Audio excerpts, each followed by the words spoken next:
When I first started practicing yoga, I felt a lot of pressure to achieve a particular outcome or fitness goal.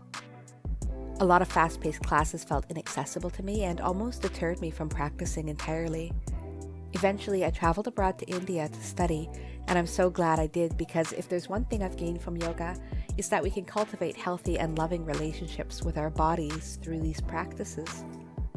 Today, I'm headed to Common Ground, a fitness and social wellness collective, to chat with a variety of folks in my community about what it might look like to create more accessible spaces to practice wellness together. So Dylan, thank you so much for having me here at Common Ground today.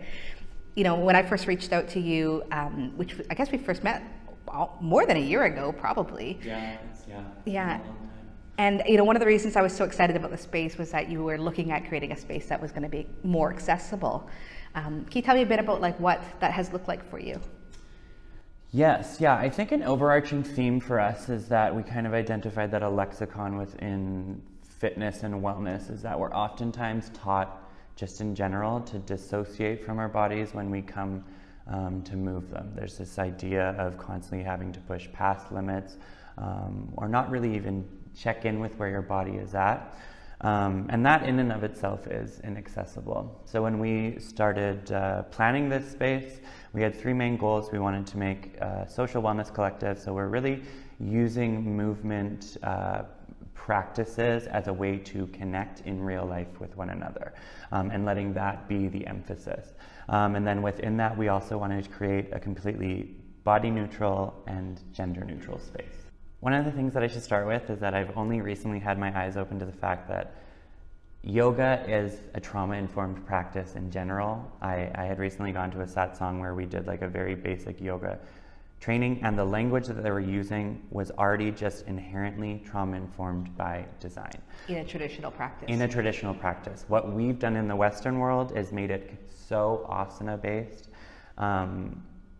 that we lost that completely, the other 8 limbs of yoga. And so when we started this, we were like, okay, well, we have to put that filter back on top of it, where realistically, like, yoga is for everyone and should be for everyone. Well, thank you so much for what you're doing in this community, for your willingness to continue to build accessibility into our community and to create spaces where everybody can come and move and everybody can feel included. So thank you so much for having me in the space today. Thanks for coming and hanging out with us. My experience of yoga is it is like one place where I feel like I can have like a lot of autonomy in my body. It's just me. I get to focus, like, even if there's other people around, what's happening in my practice is between me, myself, and my body. And in that space, I have the opportunity to like really like learn about myself and validate myself, even if it's like, oh, like I can't do that thing today because that thing hurts. That's still an opportunity that I get where I've like acknowledged and seen something about my body that I wouldn't otherwise. And also I get to learn where my body is strong or where I have some extra flexibility. So it's been it's one of the ways that I feel like it's one of the coping strategies I have for existing in a fat body, is being able to have this like one-on-one time with myself and just really be present. My journey started in Bikram.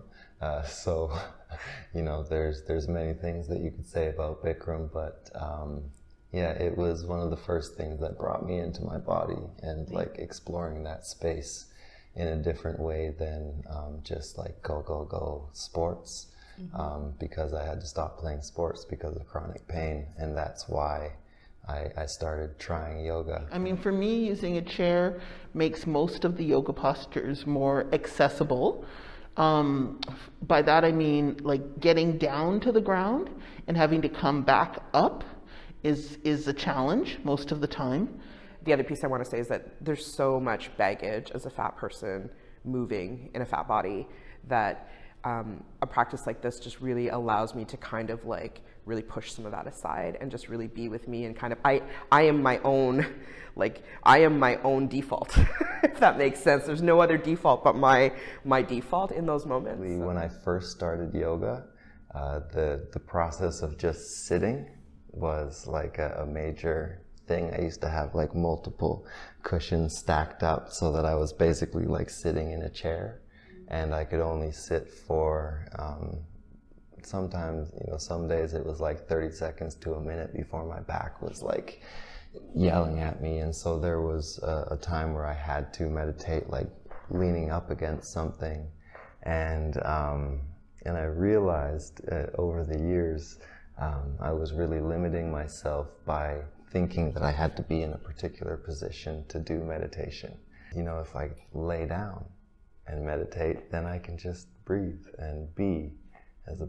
It's finding the space to be able to get those benefits of meditation without limiting myself and what meditation actually looks like. And it's not enough to just say, this is an advanced class or this is a moderate class, because those terms really live within a range of ableism that assumes a certain ability of participation because of those terms.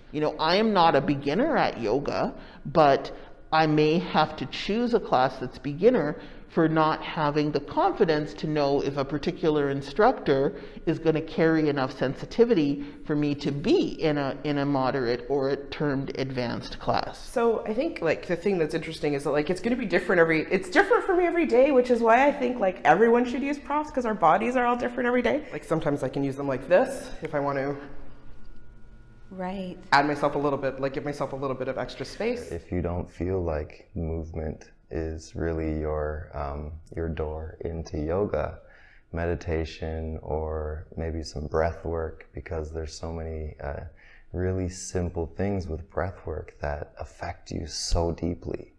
I find that pranayama is one of the easiest ways that I can reduce some pain in the moment. If I remember to, because every time I do pranayama and bring oxygen and energy into my body in a more mindful way, I feel better 100% of the time. I would suggest for people to know what their needs are as best they can ahead of time and ask for your needs to be met. You have as much right to the class and to having an enjoyable and useful experience as everyone in the class can do.